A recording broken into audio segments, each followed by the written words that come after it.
ಬಹುಶಃ ನನಗನ್ಸಿದ ಮಟ್ಟಿಗೆ ಅಜ್ಜಾರ ಪ್ರಸಾದ್ ನೆನ್ಸಕತ್ತಿರ್ಬೇಕು ನಿಮಗೆ. ಯಾಕಂದ್ರೆ ಒಂದು ಆಯ್ತಲ್ಲ ಟೈಮಿಗೆ ಜೋರಾಗಿ ನೀವು ಜೈಕಾರ ಹಾಕಿದ್ರೆ ಆ ಒಳಗೆ ಗದ್ದಿಯಾಗಿ ಕೂತಂತ ದೇವರಿಗೆ ಮುಟ್ಟಬೇಕದು. ಅಂದರೆ ನಿಮ್ಮ ನಿಜವಾದ ಭಕ್ತಿ ಅದು. ನೆಲವೇ ಸುಕ್ಷೇತ್ರ ಜಲವೇ ಪಾವನ ತೀರ್ಥ ಸುಲಭ ಶ್ರೀ ಗುರುವೇ ಕೃಪೆಯಾಗು. ಪ್ರಪ್ರಥಮದಲ್ಲಿ ಎನ್ನ ಆರಾಧ್ಯ ದೇವರನ್ನು ಮನೋಮಂದಿರದಲ್ಲಿ ಸ್ಮರಣೆ ಮಾಡಿಕೊಂಡು ಪ್ರತಿ ವರ್ಷದ ಪದ್ಧತಿಯಂತೆ ಈ ವರ್ಷವೂ ಕೂಡ ಪಡೇಕುನೂರು ವಿರಕ್ತ ಮಠದಲ್ಲಿ ಒಂದು ಶಿವರಾತ್ರಿ ಅಂಗವಾಗಿ ಜಾತ್ರಾ ಮಹೋತ್ಸವ ಅಂಗವಾಗಿ ಸಾಮೂಹಿಕ ವಿವಾಹ, ಮುತ್ತೈದರಿಗೆ ಉಡಿ ತುಂಬುವ ಕಾರ್ಯಕ್ರಮ, ಧರ್ಮಸಭೆ, ಜೀವನ ದರ್ಶನ ಪ್ರವಚನ ಮುಂತಾದ ಹಲವಾರು ಕಾರ್ಯಕ್ರಮಗಳನ್ನು ಕುರಿತು ಈ ಕಾರ್ಯಕ್ರಮದ ಕೇಂದ್ರ ಬಿಂದುಗಳು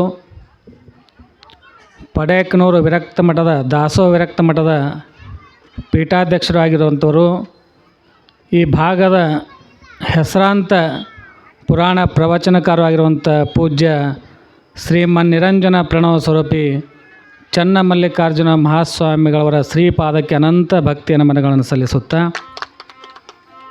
ಅದೇ ರೀತಿಯಾಗಿ ಈ ಒಂದು ಕಾರ್ಯಕ್ರಮದಲ್ಲಿ ಪಡೇಕುನೂರು ಗ್ರಾಮದ ಹಿರಿಯರಾದಂಥ ಶಾಂತಗೌಡರಲ್ಲಿಯೂ, ಕೊಣ್ಣೂರು ಗ್ರಾಮ ಪಂಚಾಯತಿಯ ಸದಸ್ಯರಾದಂಥ ಪಂಪನಗೌಡರಲ್ಲಿಯೂ,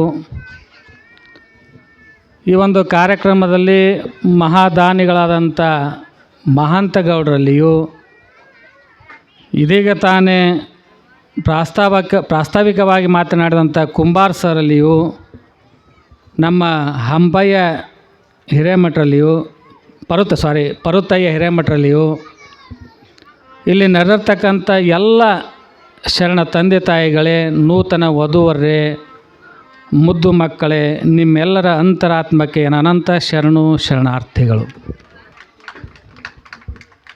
ನಮ್ಮ ಪಡೇಕುನೂರು ಅಜ್ಜರು ಭಾಳ ಅದ್ಭುತವಾದಂಥ ಕಾರ್ಯಕ್ರಮವನ್ನು ಯಾರಿಗಾಗಿ ಹಮ್ಮಿಕೊಂಡ್ರು ಅಂತ ಕೇಳಿದ್ರೆ ಭಕ್ತರಿಗಾಗಿ ಹಮ್ಮಿಕೊಂಡರು. ನೋಡ್ರಿ, ಎಷ್ಟೋ ಜನ ನಾವು ಲಕ್ಷಗಟ್ಟಲೆ ಖರ್ಚು ಮಾಡ್ತೀವಿ, ನಾವು ಯಾರು ಬರ್ಬೇಕಂತೀವಿ ಅವರು ಬರೋಂಗಿಲ್ಲ ನಮ್ಮ ಮದುವೆಗೆ. ನಾವು ಯಾರಿಗೆ ಅತಿಯಾಗಿ ಹೋಗಿ ಗಾಡಿ ಕಾರ್ ತೊಗೊಂಡೋಗಿ ಬೈಕ್ ತೊಗೊಂಡೋಗಿ ಲಗ್ನ ಪತ್ರ ಕೊಟ್ಟು ಏನು ಮಾಡಿದರೂ ಅವರು ಬರೋದಿಲ್ಲ. ಒಂದು ಗುರುವಿನ ಸ್ಥಾನದಲ್ಲಿ ಒಂದೇ ಜೋಡಿ ಇರಲಿ 10 ಜೋಡಿ ಇರಲಿ, ಅದು ಮದುವೆ ಆಗದಂದ ನಿಜಕ್ಕೂ ನಿಮ್ಮ ಜೀವನ ಸಾರ್ಥಕ ಅಂತ ಹೇಳ್ಬೋದು. ನಮ್ಮ ಹಿರೇಮಠರು ಹೇಳಿದ್ರು ಆಗಲೇ, ನಂದು ಇಲ್ಲೇ ಮದುವೆ ಆಗ್ಯಾದ್ರಿ ಅಂತ ಹೇಳಿದರು. ನೋಡಿ ಎಷ್ಟು ಹೆಮ್ಮೆ ಅಂತ ಹೇಳ್ತಾರೆ. ಅವ್ರ ತಮ್ಮರದು ಇಲ್ಲೇ ಆಗಿತ್ತು. ನಾವು ಕೂಡ ನಮ್ಮ ಮಠದ ವತಿಯಿಂದ 48 ಜೋಡಿ ಮದುವೆ ಮಾಡಿವಿ. ನಾವು 48 ಜೋಡಿ, ನೆನಪಿರಲಿ.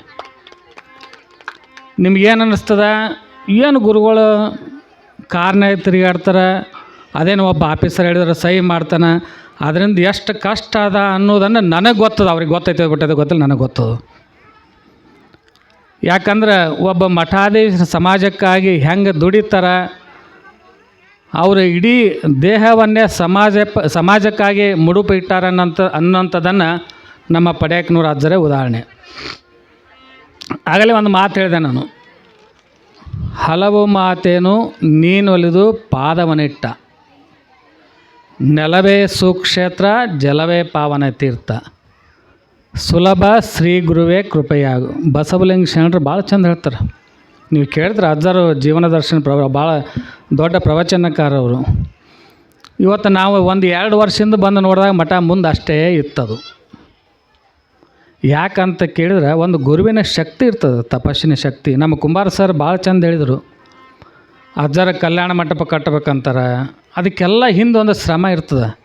ಒಂದೊಂದು ಊರಿಗೆ ಒಂದೊಂದು ಹೆಸರು ಬಂದಿರ್ತದೆ. ಈಗ ತಿಳುಗುಳಕ್ಕೆ ಒಂದು ಹೆಸರು ಅದ, ಕಲಿಕೇರಿಗೆ ಒಂದು ಹೆಸರು ಅದ, ಪಡೇಕುನೂರ್ಗೆ ಒಂದು ಹೆಸರು ಅದ. ಈಗ ನಿಮ್ಮ BS ಪಾಟೀಲ್ರು ಪಡೇಕುನೂರು ಇಡೀ ಕರ್ನಾಟಕಕ್ಕೆ ಮುಖ್ಯಸ್ಥರು, ಲೋಕಾಯುಕ್ತರವರು. ಅವ್ರು ಬರ್ಕೊಂಡಾರವರು BS ಪಾಟೀಲ್ ಕೌಸ್ನ್ಯಾಗ ಪಡೇಕುನೂರು ಅಂತ ಬರ್ದಾರೆ. ಯಾಕೆ ಬರೀ BS ಪಾಟೀಲ್ ಅಂತ ಬರಿಬೋದಿತ್ತಲ್ಲ ಅವರು? ಹೌದಲ್ಲ ನಾನು ಹೇಳೋ ಮಾತು. ಇವತ್ತು ಕಲಿಕೇರಿ ಅಂತ ಕೇಳಿದಾಗ ವೀರಗಂಟಿ ಮಡಿವಾಳೇಶ್ವರು 12ನೇ ಶತಮಾನಕ್ಕಿಂತ ಮುಂಚಿತವಾಗಿದ್ದವರು. ಜೊತೆಯಲ್ಲಿ ನಮ್ಮ ಗುರುಸ್ವಾಮಿ ಕಲಿಕೇರಿ ಅಂತ ನೀವೆಲ್ಲರೂ ಕೇಳಿರ್ಬೋದು. ಇವತ್ತು ಶ್ರೀ ಶಿವಾಚಾರ್ಯ ಅಂತೇಳಿ ಕಟ್ಟಿ ಹಾಡಿದಂಥವ್ರು, ಆಮೇಲೆ ಸಾಕಷ್ಟು ಪುರಾಣ ಗ್ರಂಥವನ್ನು ಬರೆದಂಥವರು. ಇವತ್ತು ಅಲ್ಲೇ ಮಗ್ಲು ಹಂದಿಗನೂರು ಗ್ರಾಮ ಸಿದ್ದರಾಮಪ್ಪನವ್ರಿಗೆ ಹೆಸರುವಾಸಿಯಾದಂಥ ಇದು ಊರ, ಮತ್ತು ಜೊತೆಯಲ್ಲಿ ನಮ್ಮ ರವೀಂದ್ರ ಹಂದಿಗನೂರು ಊರ. ಹಂಗೆ ಯಾಕೆ ಈ ಮಾತನ್ನು ಹೇಳ್ತೀನಿ ಅಂತಂದ್ರೆ, ಒಂದೊಂದು ಊರಿಂದ ಒಂದೊಂದು ಇತಿಹಾಸ ಇರ್ತದೆ. ಹಂಗೆ ನಿಮ್ಮ ಊರನ್ನು ಈ ದಿನಮಾನಗಳಲ್ಲಿ ಇಷ್ಟು ಮುಂದೆ ಬರಬೇಕಾದ ಕಾರಣ ಯಾರಂತ ಕೇಳಿದ್ರೆ ನಮ್ಮ ಚನ್ನಮಲ್ಲಿಕಾರ್ಜುನ ಅಪ್ಪಗಳು. ಯಾಕಂತ ಕೇಳಿದ್ರೆ, ಒಂದು ಗುರುವಿನ ಬಲ ಬೇಕು ಅಂತಂದ್ರೆ, ಒಂದು ಗುರುವಿನ ಶಕ್ತಿ ಬೇಕು ಅಂತಂದ್ರೆ, ನೀವೆಲ್ಲರೂ ಇವತ್ತು ಬಂದು ಕೂಡಿರಿ ಅಂತೇಳಿದ್ರೆ ನಾವು ಕರೆದ್ರೆ ನೀವು ಬರ್ತಿದ್ದಿಲ್ಲ. ನಮ್ಮ ಮನೆ ನೀವು ಬರ್ರಿ ಅಂದ್ರೆ ಬರ್ತಿದ್ದಿಲ್ಲ. ಒಂದು ಗುರುವಿನ ಮಠಕ್ಕೆ ಬರ್ರಿ, ಒಂದು ಗುರುವಿನ ಸ್ಥಾನಕ್ಕೆ ಬರ್ರಿ ಅಂತಂದಾಗ ನೀವೆಲ್ಲರೂ ಬಂದಿರಿ. ಅದಕ್ಕೆ ನಿಮ್ಮಂಥ ಪುಣ್ಯವಂತರು ಯಾರೂ ಇಲ್ಲ ಅಂತ ನಮಗೆ ಅನ್ನಿಸ್ತದೆ. ನಿಮ್ಮಂಥ ಪುಣ್ಯವಂತರು ಯಾರೂ ಇಲ್ಲ. ನಾವು ಮೊನ್ನೆ ನಾಂದೇಡಕ್ಕೆ ಹೋಯ್ದ್ವಿ, 2-3 ದಿವಸದಿಂದ ನಾಂದೇಡಕ್ಕೆ. ಕೇದಾರ ಜೀವದೊಳಗೆ ಕಾರ್ಯಕ್ರಮ ಇಟ್ಟಿದ್ರು. ಎಲ್ಲ ನಾವು ವಿಡಿಯೋದಾಗ ನೋಡ್ತಿದ್ವಿ. ನಮಗೆ ಸ್ವತಃ ಮೊನ್ನೆ ಡಿಸೆಂಬರ್ 18ಕ್ಕೆ ಬಂದಾಗ ನಮಗೆಲ್ಲರಿಗೆ ಆಮಂತ್ರಣ ಕೊಟ್ಟಿದ್ರು ಕೇದಾರ ಜೀವದೊಳಗೆ. ನಾವೆಲ್ಲ ಮೀಡಿಯಾದಾಗ ನೋಡಿದ್ದೀವಿ. ಸಿಂಧಿಗೆ ಸಾರಂಗ್ ಮಾಡ್ದಾಜರು ನಾವು ಕೂಡಿ ಹೋಗಿದ್ದೀವಿ. ಒಂದು 50,000 ಜನ ಏಕ ಕುಂದಿರ್ತಿತ್ತು. ಅದು ಕುರ್ಚಿ ಸಾಲಿಲ್ಲ, ಅಲ್ಲಿ ಕುರ್ಚಿ ಸಾತಿಲ್ಲ 50,000 ಜನಕ್ಕೆ. ಆಮೇಲೆ ನೋಡ್ರಿ ಅಲ್ಲಿ ನಿಮ್ಮ ತಾಯಂದ್ರ ಅಂತ ಎಂಥ ಭಕ್ತಿ ಇರ್ತೈತೆ ಅಂತ ಕೇಳಿದ್ರೆ, ನಶಿನಾಗ 5 ಗಂಟೆಯಿಂದ ಸುಮಾರು ಈ ಮಠದಿಂದ ಆ ಊರವರೆಗೂ ಪಾಳೆ ಹಚ್ಚಿತ್ತು ಜನ ಜಗದೊಳಗೆ ನಮಸ್ಕಾರ ಮಾಡೋಕೆ. ಹಿಂಗೆ ಕ್ಯೂ ಹಚ್ಚಿತ್ತು ಕ್ಯೂ. ಅಂದರೆ ಯಾಕೆ ಈ ಮಾತನ್ನು ಹೇಳಿದ್ನೆ ಅಂತ ಕೇಳಿದ್ರಾಗ, ಭಕ್ತಿಗೆ ಏನೂ ಕೊರತೆ ಇಲ್ಲ ನಮ್ಮಲ್ಲಿ. ಹಂಗೆ ನೀವು ಅಜ್ಜಾರ ನೋಡ್ರಿ, ಏನೂ ಇದ್ದಿಲ್ಲ ನಾವು ಬಂದಾಗ ಮಠ ಎಷ್ಟು ಚಂದ ಮಾಡ್ಯಾರ ಅವರು. ಯಾರಿಗಾಗಿ ಮಾಡ್ಯಾರ? ನಿಮಗಾಗೇ ಮಾಡ್ಯಾರ ಅವರು. ಎಲ್ಲ ಹೋಗುವಾಗ ನಾವು ಒಂದು ದಿವಸ ಬಿಟ್ಟು ಹೋಗ್ತೀವಿ, ಯಾರೋ ತೊಗೊಂಡು ಹೋಗಲ್ಲ. ನೀವು ಮೊನ್ನೆ ನೋಡ್ರಿ, ರಾಯ್ ಅನ್ನಂಥ ಸತ್ತ CJ ರಾಯ್. 1,000 ಎಕರೆ ಹೊಲ ಐತೆ, 1,000 ಎಕರೆ ಹೊಲ. ಅವನು 12-15 ಕಾರ್ ಅದಾವ. ಎಲ್ಲ ಕಾರುಗಳು 5 ಕೋಟಿ ರೂಪಾಯಿ ಮೇಲೆ ಅದಾವ, ಕೆಳಗೆ ಯಾವುದೂ ಇಲ್ಲ. 7,000 ಕೋಟಿ ರೂಪಾಯಿ ಒಂದು ಅಮೌಂಟ್ ಐತಂತೆ. ಸ್ವತಃ ಗುಂಡು ಹಾಕ್ಕೊಂಡು ಹೊಡ್ಕೊಂಡೋದು. ಏನು ಮಾಡೋದು ನೀವು? ಎಷ್ಟು 1,000 ಕೋಟಿ ಇದ್ರೇನು, ಎಷ್ಟು 1,000 ಎಕರೆ ಇದ್ರೇನು, ಗುರುವಿನ ಆಶೀರ್ವಾದ ಅನ್ನೋಂಥದ್ದು ಒಂದಿಷ್ಟು ಇರ್ತದೆ, ಒಂದು ಚೂರು ಇರ್ತದೆ. ನೋಡಿ, ನಿನ್ನೆಲ್ಲ ಮೊನ್ನೆ ನಂಬಲ್ಲಿ ಶ್ರೀಶೈಲಕ್ಕೆ ಮೈಲಾರ ಲಿಂಗೇಶ್ವರ ಹತ್ರ ಜವಳ ತೆಗೆಸ್ಕೊಂಡು ಶ್ರೀಶೈಲಕ್ಕೆ ಹೊಂಟ್ರೆ. ನಿನ್ನೆಲ್ಲ ಮಣ್ಣಿನ ಸುದ್ದಿ. ಈಗ 3 ಜನಗಳ ಮಣ್ಣು ಮಾಡಿ ನಾ ಇಲ್ಲಿಗೆ ಬಂದೀನಿ. ಮತ್ತು ಇನ್ನೂ 4 ಜನ ಸೀರಿಯಸ್ ಅದಾರ ಅವರು. ಜವಳ ತೊಗೊಂಡು ಶ್ರೀಶೈಲ ಇನ್ನೊಂದು 50 ಕಿಲೋಮೀಟ್ರ್ ಆದ. ಅವ ರಾತ್ರಿ ಹೋಗಿ ಏನು ನಿದ್ದೆಗಣಂಗೆ ಮಾಡ್ಯಾನೋ ಇನ್ನು ಯಾವ್ದು ಮಾಡ್ಯಾನೋ, ಡಿವೈಡ್ರಿಗೆ ಹೊಡೆದ್ಬಿಟ್ರೆ ಅಲ್ಲೇ ನಿಂತಲ್ಲೇ 3 ಜನ ಸ್ಪಾಟ್ನಾಗೆ ಕಲಾಸ್. ಯಾಕೆ ಈ ಮಾತನ್ನು ಹೇಳಿನಿ ಅಂತ ಹೇಳಿದ್ರೆ, ಇದರಂಥ ಪುಣ್ಯವಂತ ಕೆಲಸ, ಇದರಂಥ ಸಮಯ ನಮ್ಮ ಅಜ್ಜಾರು ಏನು ಮಾಡ್ಯಾರಲ್ಲ, ಪಡ್ಯಾಕ್ನವ್ರು ಅಜ್ಜಾರು, ಈ ಸಮಯ, ಈ ಒಂದು ಪುಣ್ಯದ ಕೆಲಸ ನಿಮ್ಗೆ ಯಾವ ಕಾಲಕ್ಕೂ ಸಿಗೋದಿಲ್ಲ. ತಲೆಯಾಗಿಟ್ಕೊಂಡ್ಬಿಟ್ಟದನ್ನು. ಈ ನೋಡ್ರಿ, ನಮ್ಮ ಸಿದ್ದನಗೌಡರ ಮಗ, ಅವ್ರ ಬಗ್ಗೆ ಎಷ್ಟು ಚಂದ ಹೇಳಿದ್ರು ಅವರು. ನಾವು ಮನೆ ಒಳಗೆ ನಮ್ಮ ಮಕ್ಕಳಿಗೆ 10 ರೂಪಾಯಿ ಕೊಡ್ಬೇಕಾದ್ರೆ ಹಿಂದೆ ಮುಂದೆ ನೋಡ್ತೀವಿ. ತಲೆಯಾಗಿಟ್ಟವ್ರು ಹಿಂದೆ ಮುಂದೆ ನೋಡ್ತೀವಿ ನಾವು. 10 ರೂಪಾಯಿ ಕೇಳಿದ್ರೆ ಎದಕ್ಕೆ ಬೇಕು, ಏನು ತಿಂತಿ, ಎಲ್ಲಿ ಹೋಗಿ, ಯಾರಿಗೆ ಕೊಡ್ತೀವಿ ಅಂತ ಕೇಳ್ತೀವಿ. ಅಂತ ನಮ್ಮ ಮಾಂತ ಗೌಡರು ಎಷ್ಟೇ ಲಗ್ನ ಆಗಲಿ, ನಾ ಅದು ಏನೇ ಖರ್ಚು ಬರಲಿ, ನಾ ಅದು ಕೊಡ್ತೀನಿ ಅಂತಾರೆ. ಅವ್ರ ನಿಜವಾದ ಏನೈತಲ್ಲ, ಅದು ದಾಸೋಹ ಸೇವೆ, ಅವರ ದಾನದ ಸೇವೆ. ಅದು ಎಲ್ಲರಿಗೆ ಬರಲ್ರಿ. ನಾವು ಎಲ್ಲರೂ ಅದಾರ ಶ್ರೀಮಂತರು ಇಲ್ಲ ಅಂತನಲ್ಲ ನಾವು.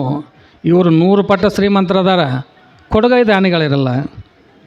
ಅದು ನಿಜವಾದ ಪುಣ್ಯ ದೊರಕೋದು. ಮೊನ್ನೆ ನಮ್ಮ ಕೇದಾರ್ಜದು ಹೇಳಿದರು, ನಮ್ಮಲ್ಲಿ ಒಬ್ಬಾಕಿ ನಮಗೆ 1 ಎಕರೆ ಹೊಲ ಕೊಟ್ಟಾಳ, ಅಲ್ಲಿ ಒಂದು ಕಲ್ಯಾಣ ಮಂಟಪ ಕಟ್ಟಿವಿ. ಅವ್ರು ಒಂದೇ ಮಾತು ಹೇಳಿದ್ರು ತಾಯಿಗೆ, ನಿನ್ನಂಥ ಪುಣ್ಯವಂತ ಜಗತ್ತಿನಾಗ ಯಾರೂ ಇಲ್ವ, ಒಂದು ಗೇಣು ಜಾಗ ಕೊಟ್ಟಲ್ಲಿ ನೀವು 1 ಎಕರೆ ಕೊಟ್ಟಿಲ್ಲ ಅಂದ್ರೆ ನಿನ್ನಂಥ ಪುಣ್ಯವಂತ ಯಾರು ಇಲ್ಲ. ಸಾಕಕ್ಕೆ ನೀವೊಬ್ಬರು ಮಾತಂದಿರಲ್ಲ, ಮುಗಿದಾಯ್ತು ಅಂತ ಹೇಳ್ಬಿಟ್ಲಾಕಿ. ಹಂಗೆ ಮನುಷ್ಯನಿಗೆ ಒಂದು ಪುಣ್ಯ ದೊರಕಬೇಕಾದ್ರೆ, ಒಂದು ಫಲ ದೊರಕಬೇಕಾದ್ರೆ, ಇಂಥ ಪುಣ್ಯ ಪ್ರವಚನ ಕಾರ್ಯಗಳಲ್ಲಿ ನೀವು ಭಾಗಿಯಾದಾಗ, ಗುರುಗಳ ದರ್ಶನ ಪಡೆದಾಗ, ಮತ್ತು ಗುರುಗಳು ಮಾಡುವಂಥ ಸಮಾಜಕ್ಕೆ ಕೆಲಸ ಏನದಲ್ಲ, ನೀವೆಲ್ಲರೂ ಪ್ರೋತ್ಸಾಹ ಕೊಟ್ಟಾಗ ಮಾತ್ರ ಇದೆಲ್ಲ ಬೆಳಿತೈತೆ ಅನ್ನುವಂಥ ಮಾತನ್ನು ತಿಳಿಸುತ್ತಾ. ಯಾಕಂದರೆ ಇವತ್ತು ನೂತನ ವಧುವರರು ನೋಡ್ರವ್ರಿಗೆ ನಾ ಹೇಳಿದ್ನಲ್ಲ ಆಗಲ್ಲ, ಎಷ್ಟು ಕೊಟ್ಟರು ಇಂಥ ಭಾಗ್ಯ ಸಿಗಲ್ಲ. ಎಷ್ಟೋ ಜನ ಎಲ್ಲೆಲ್ಲೋ ಬೆಳ್ಕೊತಾರೆ. ನೋಡಿ, ನಮ್ಮಲ್ಲಿನೂ ಮೊನ್ನೆ ಒಂದು 4 ದಂಪತಿಗಳು ಬಂದಿದ್ದರು.